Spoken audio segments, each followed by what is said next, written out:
Hey everyone, welcome to another edition of the Buddy Study Group, and we have a very special guest joining us today. I think the first guest of this kind, we've got somebody from underwriting with the carriers here for us today, and I think probably one of our most popular guests, as everybody who came into this room basically said hello to him.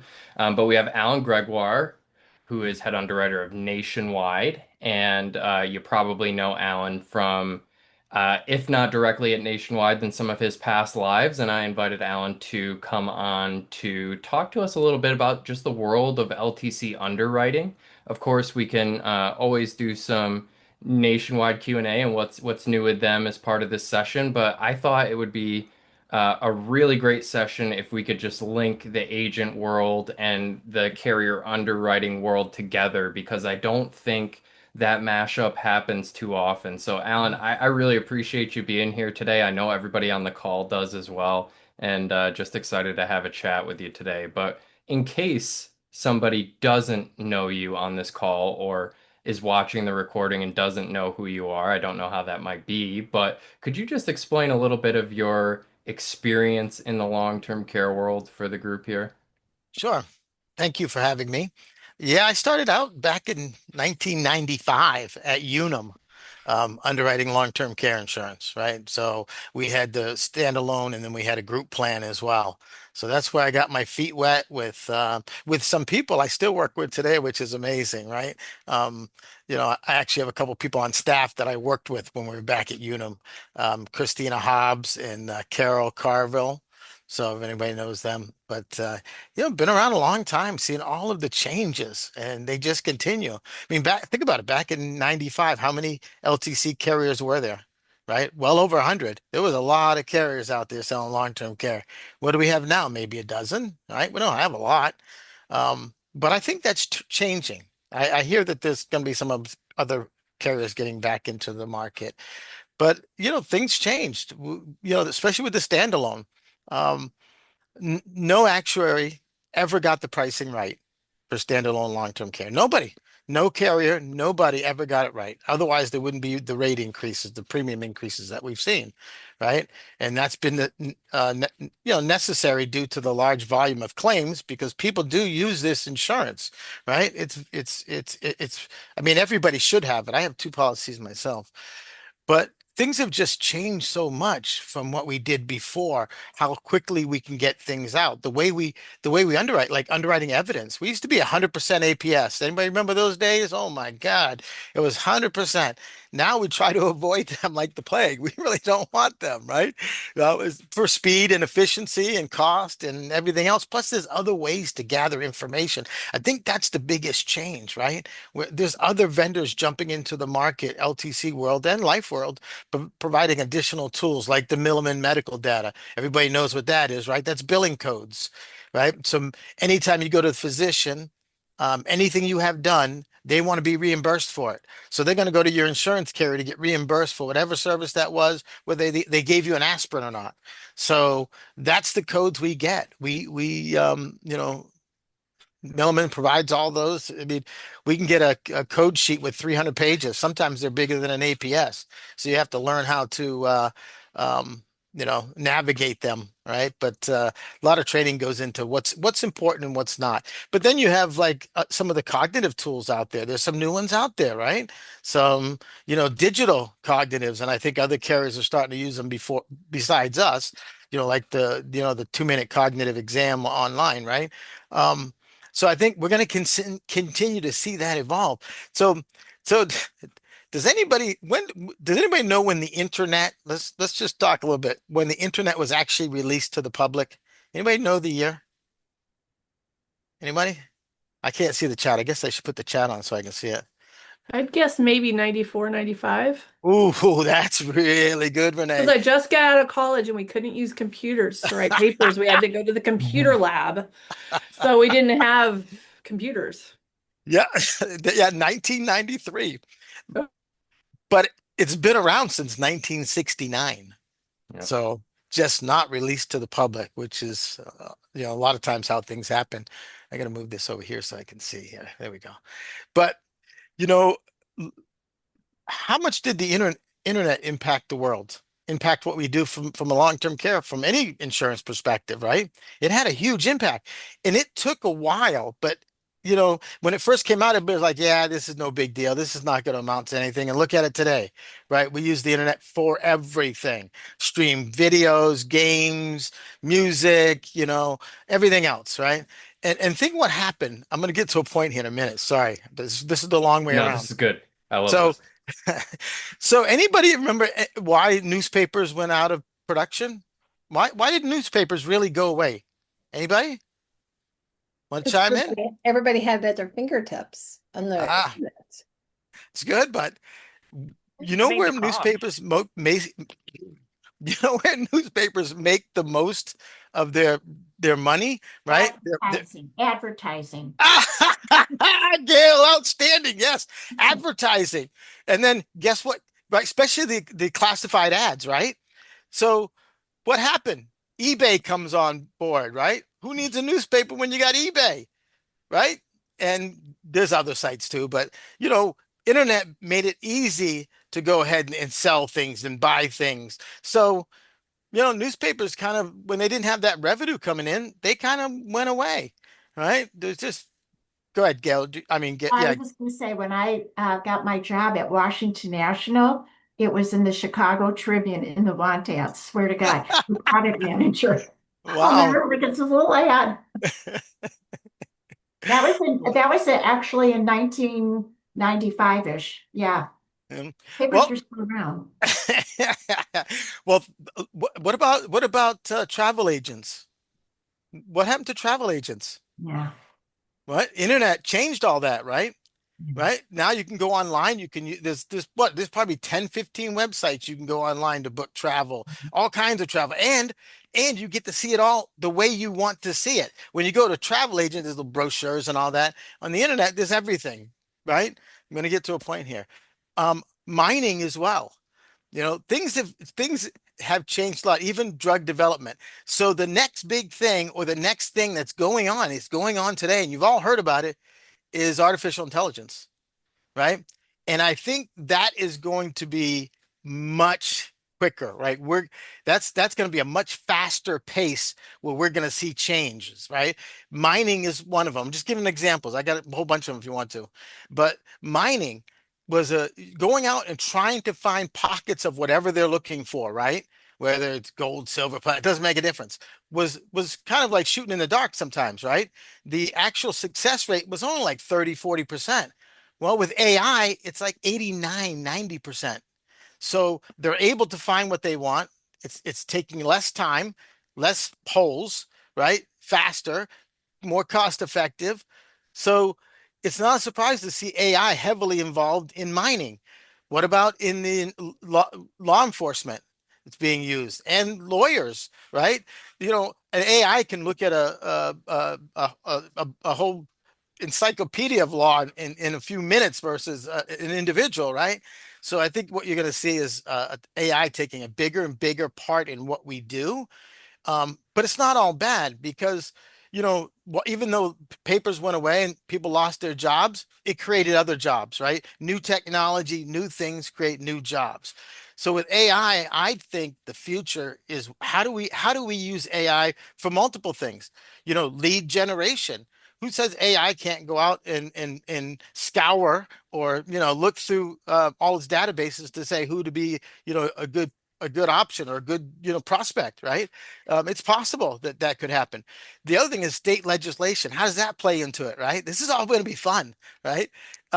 Is state regulators, NAIC, are they going to do something to regulate how we use AI for underwriting?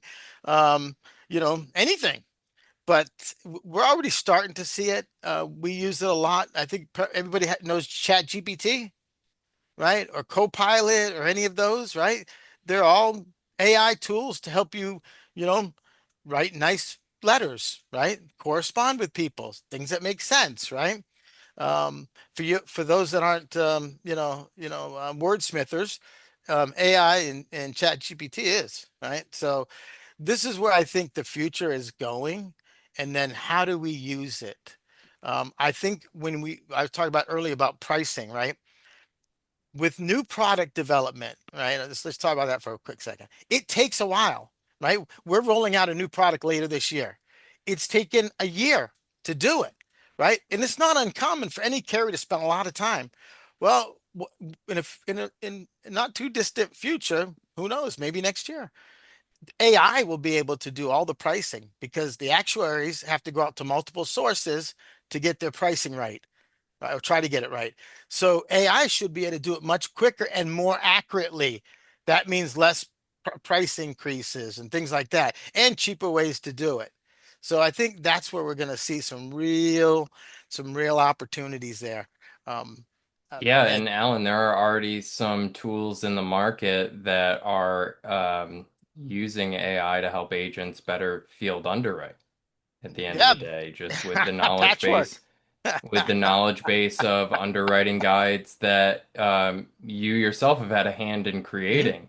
Of Yep. course, it'll never replace speaking directly to an underwriter, somebody Yep. like yourself, because you do have the final say on who is considerable and who is not.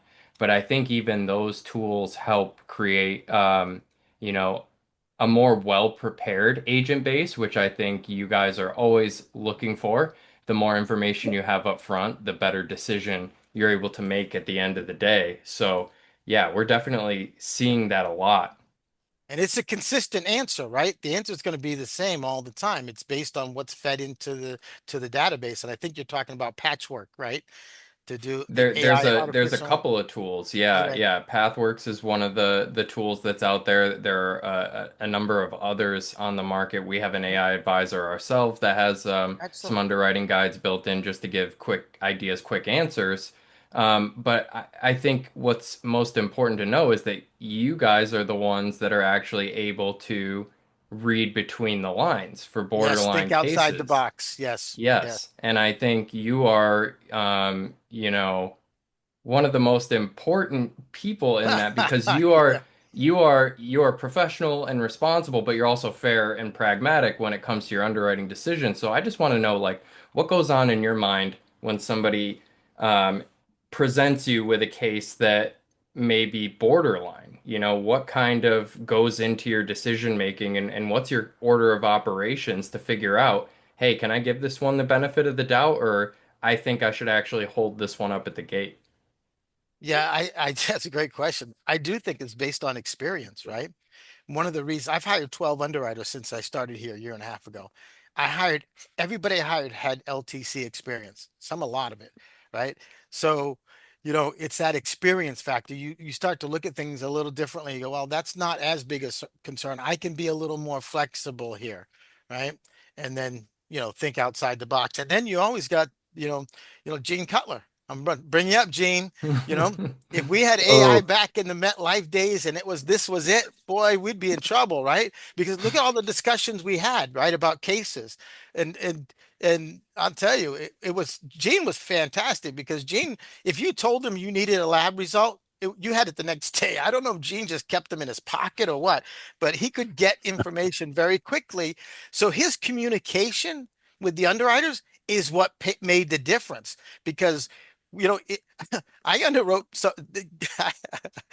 I underwrote Gene's cases for a while, and I learned not to decline anything until I talked to him because he was so good at getting me the information I needed that we didn't have, right? Because records don't always tell the whole story, right? Somebody has a knee replacement when they're all recovered. They don't go back to the doctor and say, "Hey, look, my knee's great," right? We sometimes don't know the ending that it's fully recovered, which is the biggest key, right? Well, Gene would always get it for you. So I think having that relationship with underwriting, whoever it is, as many as you can, every carrier try to create a relationship with underwriting so you can talk to them. Jackie and I do the same thing. A lot of you know that. Gail, everybody who's called me up, Rhonda, reach out to me and say, "Hey, what's going on with this? What about this? Can we do this?" You know, um, and yeah, that's where you can be more flexible because there's a lot of gray in underwriting. Let's face it, there's a lot of gray. So those that can think within the gray, those are the people I like to hire. Those that can say, "Yep, we can stretch here. We can do this. We can do that." Boo. yeah. So you have an agent audience in front of you right Hmm. now. So I want to give you the Right. opportunity to, we've got some pretty top specialists on the call, but many people listen to this recording, including people who are brand new to long-term Mhm. care or financial professionals who are tangential to the industry. So if you had the chance to just kind of give some best practices, like what would you like agents to know ahead of time before talking to you, before submitting business, whatever it may be, that maybe people don't get to hear as much that you think would be useful? Do you have any thoughts there? Yeah, so let, let me start by saying we're going to roll out, I'm sorry, a underwriting guide in the next few weeks because we really didn't have one, a four-pager. And I say that, Jason, because you said you have your AI assistant, right? And you have um, guidelines built into it, right? Well, we don't really disclose many guidelines, so you probably don't have much in there for us, right? So That's that true. puts us at a disadvantage, right? In some ways. So, that wasn't the reason for creating this field guide. We created it, Sure. Carol and I and Todd Armstrong, um, because we saw the need for it, because we've had them at other carriers, Mutual of Omaha, Transamerica, MetLife, everybody has a field guide. And on the life side, coming to a carrier like Nationwide where um, it's a little different. They don't they kind of know table ratings and underwriting reinsurance manuals and things like that, but it's more than that, right? So from a life insurance perspective, it's all about the table ratings, right? And where they fall. Well, LTC, and they don't put much in their field guide. Well, we're going to put a bunch out there to help pre-qualify, and that should be make a big difference, is pre-qualification, looking what's changed, and things change all the time. Look at the new PEth lab test, right? I can't even pronounce the whole name, but it's PETH, right? It's got a 98% accuracy or 99% accuracy to like an A1C. It can tell you whether someone has an alcohol problem, right? It looks like the last 30 days can average it out, right? Just like an A1C does. So we're going to start to see more and more of that happening too. And the I think in today's world, the way everything is going with multiple carriers is we want to get away from APSs, right? So if you think about it from that standpoint, and that's it, I think every carrier you probably talk to, right? Because of that, we absolutely know we're going to take on more risk, okay? Without a doubt, because if we did 100% APSs, the decline rate would go up at least 10%. That's no joke, right? I've worked for both standalone hybrids, 100% APS, the climb rate's going to go up because we're going to find things in there that we might not have otherwise found. So my tip would be when somebody reaches out to you and says, "Hey, I need this lab, or I need this sleep study, or I need this bone density test," you should be okay, happy to provide it. And I'll tell you why. It's to your advantage to provide it because we're only asking for this one piece, right? So getting that one piece, we get to move on. But if you say, Gail says, "No, I'm not doing that," you go get the records, right? Be careful what you ask for, right? Because we might find something else in the records that none of us knew about. Because let's face it, not everybody's honest and upfront, and clients are kind of naive too to what they have, right? You know, they don't have high blood pressure. They're on medication. They don't have diabetes. They're on treatment, right? So I think that's where you're going to start to see some changes, and where you should be prepared to like most of y'all. There's a huge difference. Okay, I'm gonna say right now between LTC professionals and life professionals. Okay, um, I think LTC professionals really get the LTC risk, and they know that if somebody says they have osteoporosis, what's the first thing you do? What are your T scores, right? You know those are the questions. We've brainwashed you over the years, right? You know what questions to ask. So I think the more experience you have and the more that you all share together, the better it is. So I just, you ask better questions. You just do because you know the business. I agree. It's one of Gail, those did you? things too. Oh, Oh, yeah, Gail, do you have a question? You're on mute. You're on mute, Gail. See, it won't be long. We won't have to do this. AI will do it This is for us. true. All we have to do is talk. For There'll be no yourself. there'll be no typing I'm or anything. I'm mature. So anyway, sometimes. So I tell my clients the more our underwriters know, the better. It's not knowing that makes them nervous. Yep. And I think putting that into a lay term is really important because and to your point, I recently had a client who was on some biometric medication for severe asthma. She said, well, I don't have it anymore. I said, yeah, you do. You're just taking medicine because now you don't have the symptoms. So I think working with the public, with the clients is really tough. But I Yeah. always try to tell them it's better to know than not know. It's to their advantage. And then I think they're more of a team player in that process. So just my old It's comments. It's fantastic. Do you remember the old days about cover letters with applications? Agents used to submit cover letters. I used to love those. I think Gene did a lot of them. I think agents who early on got it and said, "Oh yeah, if I send in a cover letter, I can help expedite this decision because I can provide that information." They kind of went away. I wish they'd come back. But for an underwriter, it's painting a picture. It's my favorite phrase. I've been using it for 30 years, right? Paint me a picture. If you can paint the underwriter a picture, then they don't have to go ask questions, right? So, if we knew they had a knee replacement and they had physical therapy and, now they're fully recovered, if that's all told to us in the cover letter or in the application, then we don't have to go investigate.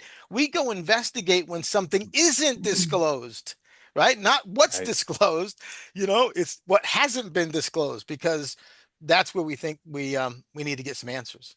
So, It's a super good point, and I think from, the carrier level too, I know it's a push and pull for you guys between a quick and streamlined process and making sure that the due diligence is done to a point where you feel comfortable making a decision one way or the other. And I'm sure that can be a bit of a balancing act, but I know for certain that it's something that the agent can help with by being as upfront as possible to kind of get the best of both worlds, right? If I can get this information right off the get, well, maybe we can have a quick process and a decision I feel comfortable with at the end of the day. I think I could confidently say that those agents that provided cover letters or painted a picture, however you want to put it, had a faster turnaround time. Okay, no doubt. Okay, Yeah, Alan, can I jump in here, buddy? yeah, absolutely, my friend. Go for it. Yeah, well, every time I thought I get out, you keep pulling me back in. That I got a question. You taught me a long time ago. Yes. One way or another, we all get a reputation with the underwriters. Either we throw them on the wall to see what's going to stick, or we do a good job and we get the benefit of the doubt. And you taught me that. Oh my God, I don't want to say. Anyway, the question I got for you is this. Yes. I'm going to assume without you having to respond that you probably anticipated a lot of changes would occur through the 90s into 2000s and so on. What do you see lying ahead, buddy? What do you think might be coming up that we should be aware of? I always said insurance companies felt more comfortable with the hybrids because life insurance is a certainty. Yep. We're all going to die. If one day before you die, you want to dip into those long-term care, those death benefits for long-term care, sure, pay a little bit more, you'll get that. You know, I'm not sure if they were wrong, the actuaries back in the 90s about expectations, or we call progress in the country Yep. living longer, don't we, Alan? Yep. That's what, Yep. and we've been given that ability faster than anybody anticipated, whether it's Social Security, Medicare, or the long-term care Yep. carriers, right? So Yep. what do you see? What do you see lying ahead that we should be aware of, and maybe remind our clients of that? We all are in the trenches together, and we probably deal with the strongest human emotion of all. It's called denial. And no, it's not a river in Egypt. It's denial. We all deal Mhm. with that. That's never going to go away, and that's why we all have got a very good job. This will never become obsolete. So, what do you think we have to watch out for? Be prepared for? I I really think it's going to have to do with AI.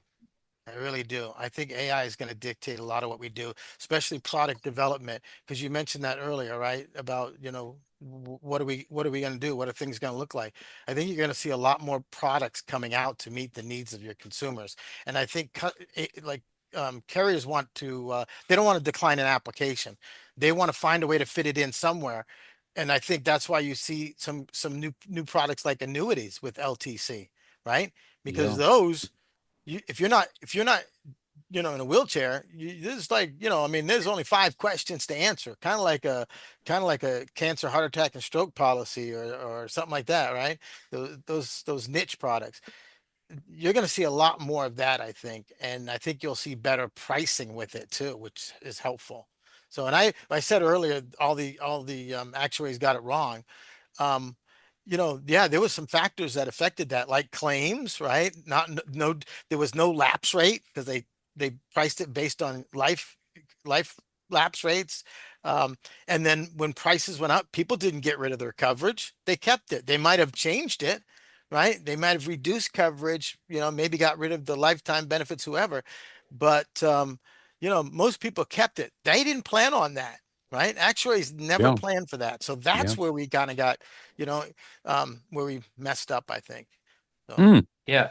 And Alan, one of the things I try to say on this study group a lot with regard to where the market is going is we're getting closer and closer to that point in time where an agent doesn't have to say to a client, sorry, I have nothing for you.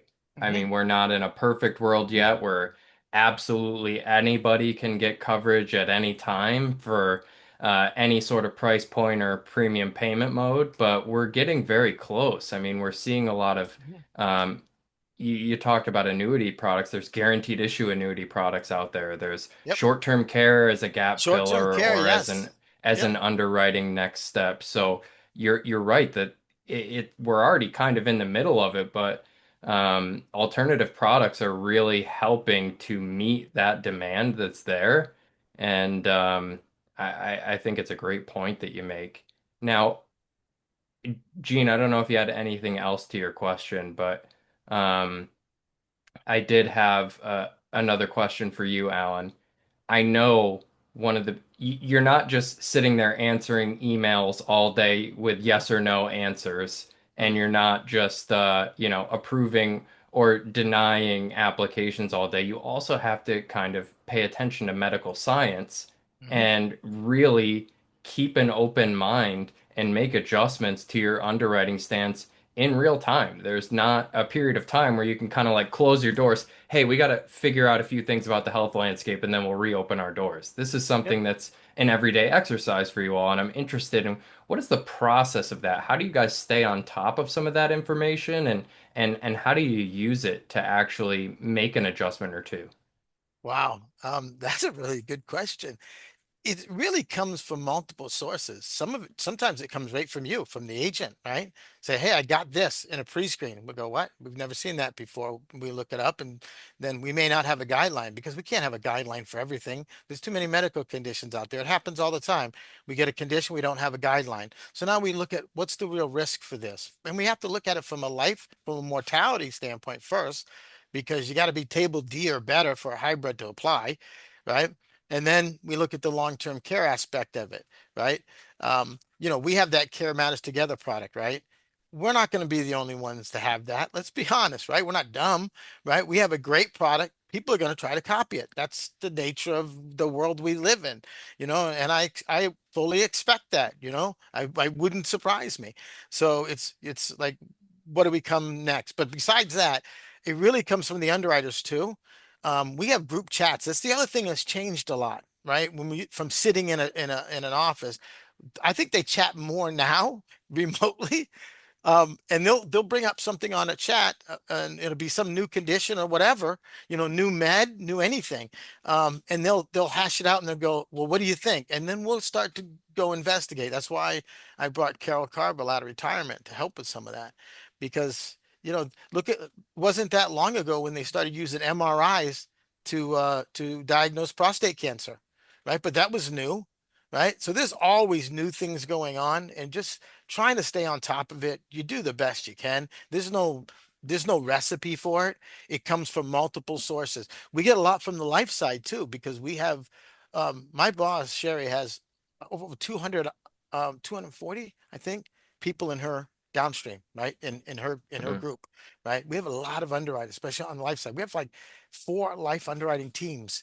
We get together every month, right? And physicians do talks, right? We come up with things that we'd like to know more about, And on the life side, when they're bringing up something, it may not be something that would have been concerned about from a long-term care perspective. But hey, we learn from it, right? And sometimes it is. So just like we've educated the life folks on cognition, right? The importance of cognitive, right? Because for the longest time, life insurance didn't care if you had Alzheimer's or dementia, right?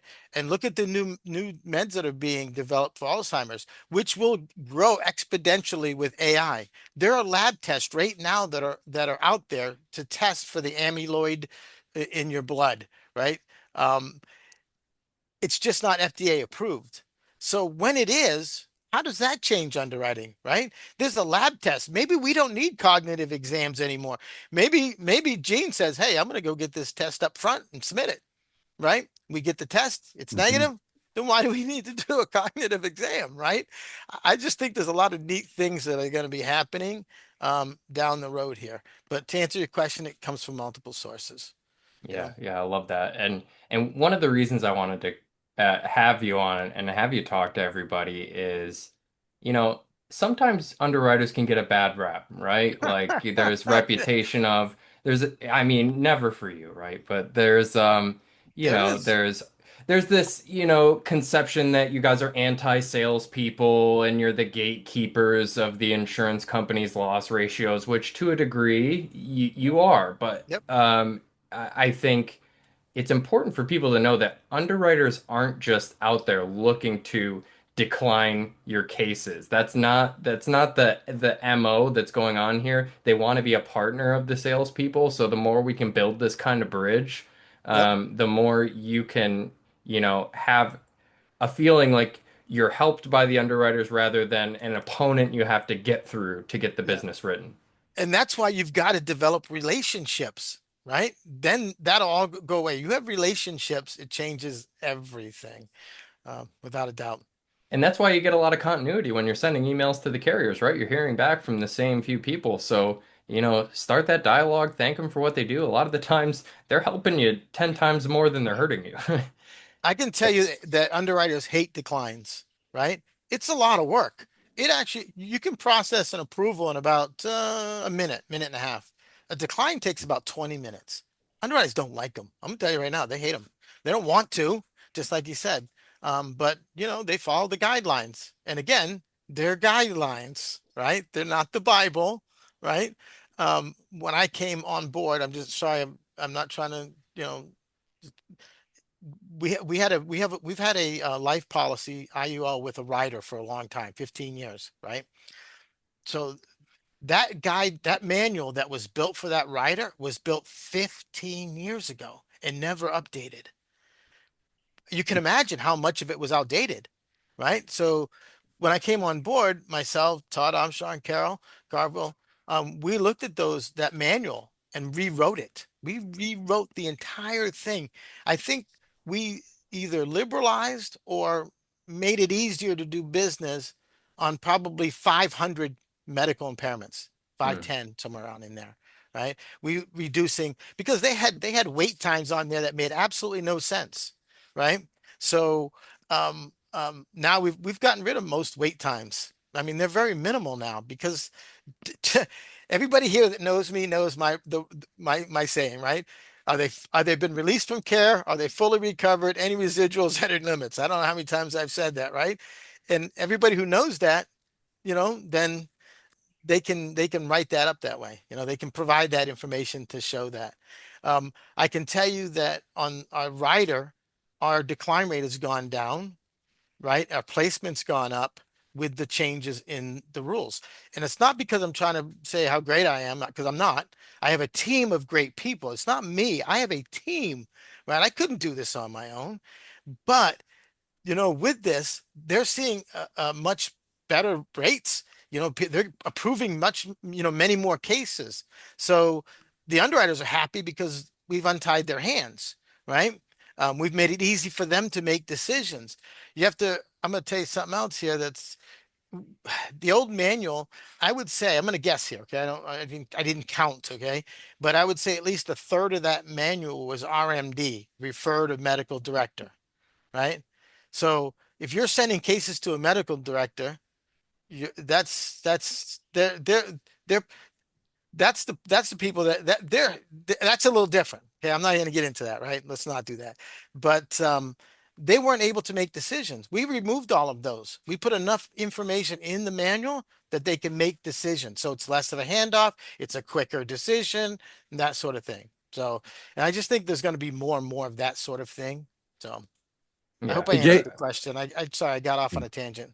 No, Jason, can that's I good. jump into the question for Alan? Yeah, sure. Then we've got some questions in the chat to get Yeah, to, and I but go gotta ahead, say, Gene. I can't respect you more, Jason, for bringing Alan onto this call. Alan, I know it's not your realm, but we do have carriers in the worksite Yes. environment Yep. that are taking people that are sitting at home in wheelchairs. Yep. Yep. Yep. What do you think? What do you think about that? I mean, I mean, and I want your speculation because nobody knows more about the foresight than you do. What are you thinking about that? Do you think that's going to change? I mean, it's crazy to me, but I can talk to somebody. They've been working for the last 6 months. They're working from home. I can't tell you some of the health conditions that they've had that I've gotten approved. You think that Yep. might change coming down the road? No, I think you'll see probably more approvals. I don't, wheelchairs in particular, probably not anytime soon, but I think you'll see changes in things like HIV, right? Okay. So that's an area where I think, and you got to remember, no carrier wants to be the only one taking a medical condition, adverse selection, right? Yeah. Right? Yeah. Nobody wants to be that. But if multiple carriers do it, so I think what you're going to see is somebody's going to do it because we're already doing it on the life insurance side. So what about the long-term care side? And I believe there's plenty of people that should qualify. I think you might have to start off by stepping in, putting your toes in the water and maybe say something like you have to have been diagnosed 20 years ago, right? And that way Yeah. you can show stability. And maybe that's Yeah. not the right amount of years, I'm just saying, right? But I think you have to stick your toes in, and then other carriers will probably come along because that's usually what happens, right? Yep. Yeah. So I think you'll Yeah. see some changes in that. I think there's some other like autism. I think you might see some changes there because there are some high functioning people right now like Asperger's. It's a decline, but maybe there is an opportunity down the road for some of these things as we know more and more. And I think with AI and the development of medications, because I'm sorry, um, Gene, but AI, they're going to be able to develop medications much faster than the human. So I think we're going to see some medications that are going to change the world, right? And Well, change underwriting. yeah. I don't think AI is going to ever replace the people on this call when we do Nope. we need Nope. need development, right? That's Yep. something you got to deal with personally, as Yep. far as all that goes. But I'm wondering, do you think we've got some things available now that we might not be able to offer people, and we've got to say to them, you know what, with that condition, grab what you can now because you're not going to get it later. I don't know how to answer that one, Gene. Well, we'll check with AI. Okay, Yep. okay, I'm done. Thank you, buddy. No, Gene, I love it. You always have great questions. Love talking to you. I do miss it because we don't talk much anymore, Yeah, but we used to talk almost daily. So but things are changing, but you're right. There's always going to be a need for us, right? Agents yeah, and underwriters. It's because AI can't think in the gray zone. They can't think outside the box, and we live in a world where you have to, right? yeah, I've learned a lot on the life side. They do a lot of negotiation over there, but they have more levers they can pull on a life insurance policy than we can an LTC policy. But yeah, it's definitely changing. It's yeah. it's Hmm. it's yeah, I think the risk profile is going to change. So, Okay. Yeah, so I have a couple questions from the mhm. chat. So, got two questions here that were asked back to back. How close does underwriting work with the medical directors of the companies? And number two, uh, specific to cognitive, how do you see hearing impairment in underwriting regarding cognition? What's that now? Repeat that last part. How do you see hearing impairment in underwriting with regard to cognition? I don't think there's any relationship, to be honest. Um, you know, I mean, people can take the test. That's why they're developing different tests. Right? There may have been an issue with face-to-face assessments or telephone assessments with somebody that's hearing impaired, but with some of the new digital stuff, they're not impacted by it. And I don't really see where I would comorbid the two of them together, if that answers your question. Jean, I only asked that from my speech pathology days and personal experience, in my age group, that there's a lot of people with hearing impairment. They're not getting aided, and they're missing a lot of information.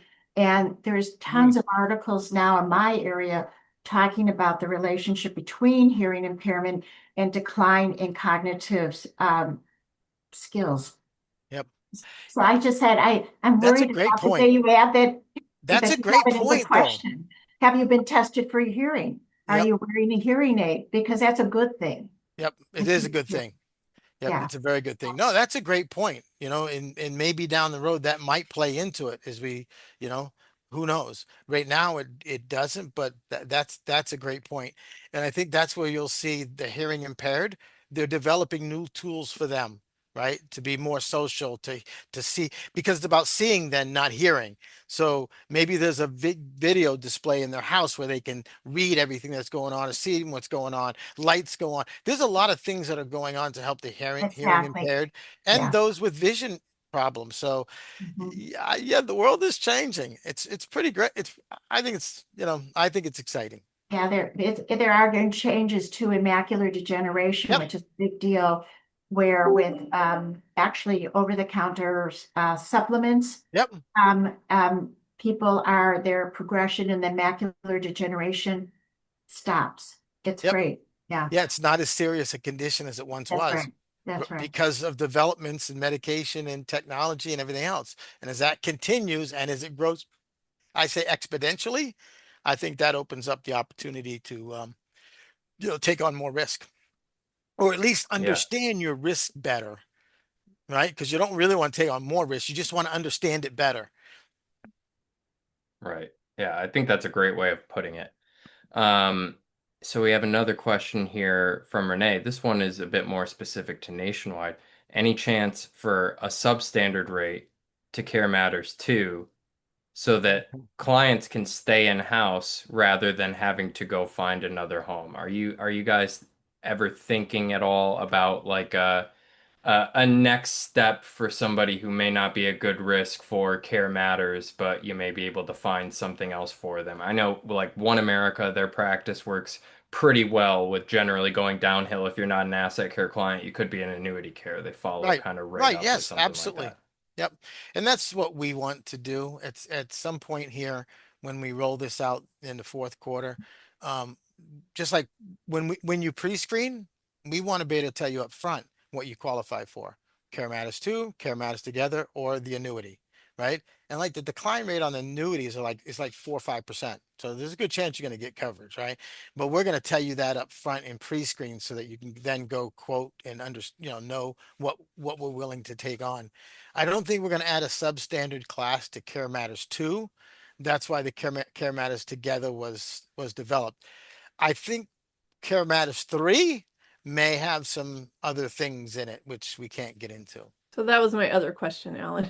So Yep. I heard you say new product, Yep. but I didn't know, is that Care That's the Matters 3 annuity. obviously, and then the annuities coming? Yep. Yeah, the annuity with long-term care, and it's more Nice. about leverage. It's really a tax play, right? Anybody, Yep. right? You're Yeah, Pension taking, Protection Act. yep, that's awesome. you're taking taxable money and putting it into a vehicle that's non-taxable.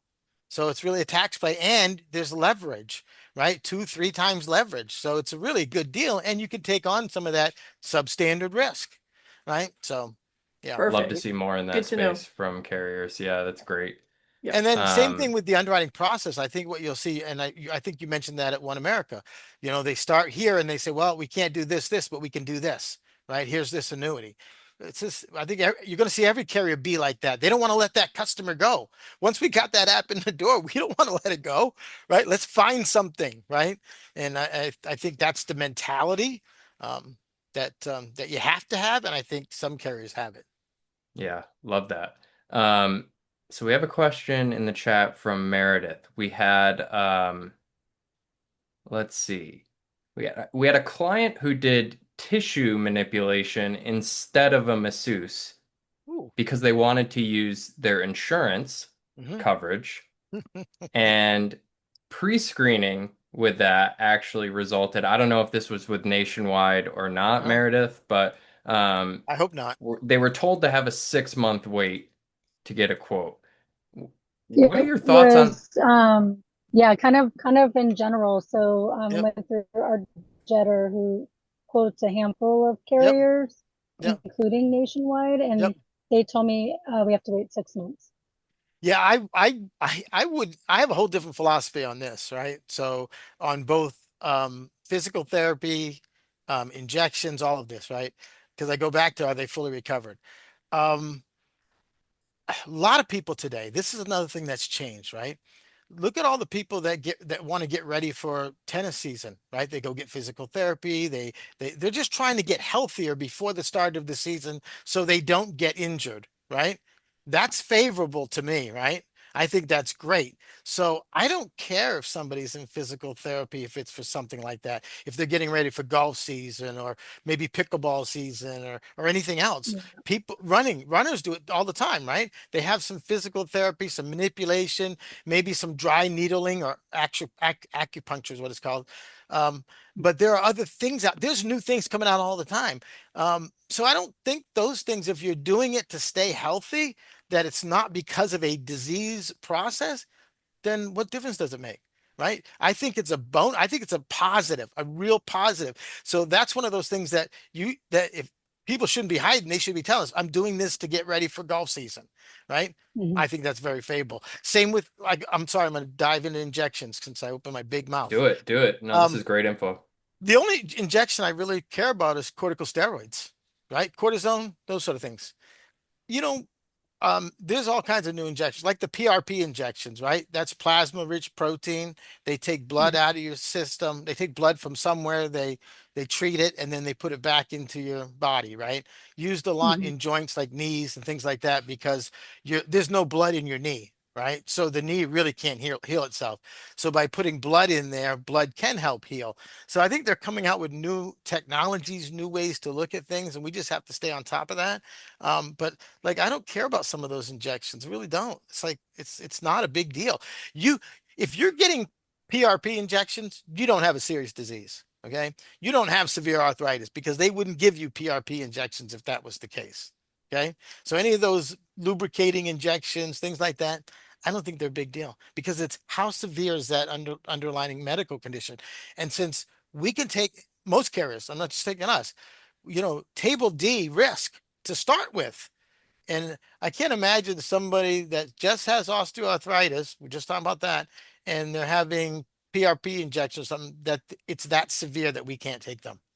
That would be crazy, in my opinion. Okay. Yeah, appreciate that. Appreciate that answer. I've got two more questions in the Mhm. chat, and then I'll probably cut it off there so we can wrap it up ahead of the top of the hour. So Jackie had a question in the chat along the lines with the medical environment with new drugs and other positive life-saving improvements. What about when the numbers change for kidney stages? When do you find out about these changes and review for underwriting? How long do you wait when something new comes out and you implement it as part of your underwriting? All right. Jackie, you're going to have to explain this a little bit better to me. Yeah. Okay. Exactly what Yeah, you're if you want looking to at. unmute and If, ask. if Yeah. you're talking about So just kidney function stages, no, I'm talking about like you have stage one, two, three yep. A, three B, Yep. 4, 5. So I was with my sister-in-law at the kidney doctor with a kidney Hmm. specialist, and she told her maybe 2 or 3 years ago they changed the numbers. The Yes. G is a GRS. Yep. They either increase for some, and decrease for others. Yep. I now understand what you're Okay, talking about. gotcha. Yes, Okay. that's another one of those changes, right? Based on medical technology, medical information, medical, science, right? We find that stage three really isn't so bad, right? Or the time it takes to go from stage three to stage four, we thought was maybe this much, and really it's now this much, right? So, yeah, I think kidneys not the only thing that you're going to see. And I think that's why there's two different ways to look at it. You can look at it like I think a lot of carriers on the standalone side look at it and say, if it's not worse than 2 times normal, we can take it, right? On life side and these hybrid carriers, they're used to using reinsurance manuals with calculators and things that the standalone companies don't use, right? So with these calculators, you can, this is another reason why underwriters can help you because they put what's in that calculator, what's important, right? So little things can make a big difference. So, it is. I think you're going to see some changes there. And I've done run some kidney cases through the calculator, and they were more favorable than I thought they would be. So Great. Thank you. Awesome. you're welcome. We have one more question from Raymond here in the chat. What is the kind of approval or decline rate that you see of people in their 60s or 70s? So I think a lot of people have the experience of over age 60, underwriting can start to get a little rocky. And uh, interested to hear your experience there or your thoughts. I can't give you the exact numbers on 60 to 70. I could find out, look it up. I didn't come prepared for that particular scenario. Um, it's usually higher as you go up, right, in age, right?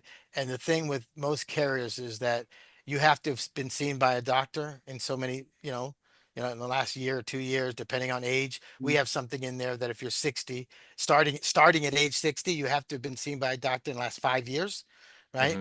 Hmm. Um, so I think that's where it starts to. Before that, it's like, yeah, we're not gonna require that, which is good and bad. It's good for you, bad for the carrier because you don't know what you don't know. A client doesn't know that they have diabetes until they go in and see their doctor, right? So those that don't go, we're taking on more risk because of that, and we know it, right?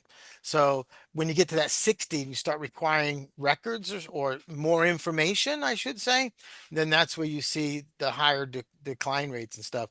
And I think it's actually coming down. I mean, I mean, yeah. Overall, I think our decline rates in the teens for care matters two, and a little bit higher for care matters together, which makes sense because it's two people you're underwriting versus one. Um, Right. but I'm I think it's going well. I think they're where they should be. Awesome. Well, we are right at the top of the hour, or coming close to it. I want to give you a chance to kind of share any final thoughts, but I really appreciate you taking the time to come on and speak to everyone. I thought it was super great, just some of the topics we touched, but also just to hear your optimism, I think is something that's great for everyone to hear. Because the long-term care landscape can have its cynics, it can have its Oh yeah. pessimists, and just the general human health outlook can tend to be a little bit pessimistic when we're talking insurance. So to hear your optimistic viewpoint, your excitement for what's to come was awesome. And just wanted to see if you had anything you wanted to leave our group with. I know we could talk for probably like 6 hours. Maybe we'll have you on sometime in the future again one day, but anything you want to leave everybody with? Please do, Um, Jason. Please do. You're already getting requested. I just say make friends with the underwriters, get to know them, let them know you and your business. You know, I'm gonna go, Gene, I'm gonna use you again. And Rhonda, Gail, anybody that's been doing this a long time and I've worked with, right? I know you, right? I know the way you pre-screen. I know what you're doing, right? I know how thorough you are. Because of that, I can be more flexible, right? Because I mean, I've seen enough of your business and the way that you care about the business and the way Jackie, the same way, pre-screening, right? Um, I think by doing that, you create better opportunities because underwriters can be more flexible with somebody they know, right? If Jackie's submitting an application, I know that she's done her due diligence, right? Now we're all going to find things that the client just doesn't tell us about. That's going to happen, right? Besides that, but I do think that you got to get to know your underwriters at all companies. The more you know, the better. Yeah. That's what I'll You leave heard you the with. man. I think that's a great piece of advice. You know, don't just drop the PDF into the email and say, "What do you think?" Make some time to connect What do you think, Alan? Is it a good practice if you work with an underwriter you really like at a certain company, you think it's okay to build the bridge and say, "Hey, do you mind if I just send you my pre-qualifications directly? I like working with you. I like the experience." Probably not pre-screens, and I only say that in the past, yes. But as we move forward with AI pre-screens, right, that probably wouldn't be as beneficial. Um, but I think when you start working with an underwriter, you get to know because you'll know who worked your case, right? Right. And then when you reach out back out to that underwriter and say, "Hey, explain this to me. What is the risk?" Right? I think every one of you that I've worked with has done that to me, right? Like, what's the risk here? What are you so concerned about, Al? And then let the underwriter explain what that risk is, right? So, and then you build that rapport. They start to understand that you know what you're talking about and that you've done your due diligence and you understand them. Changes everything. Yep. I would agree. And as Lewis said in the chat, paint the picture, right? Paint the picture. Yes. Paint pictures and make connections. If there's anything we learned on this call, that's the number one and two takeaways. So, Alan, I really appreciate you being so generous with your time and sharing your knowledge with us today. Appreciate everybody who was on the call and brought really good questions. Um, Everybody be well, and we will talk to you this time next week. Thank Have you. a good one. Thanks Bye bye. again.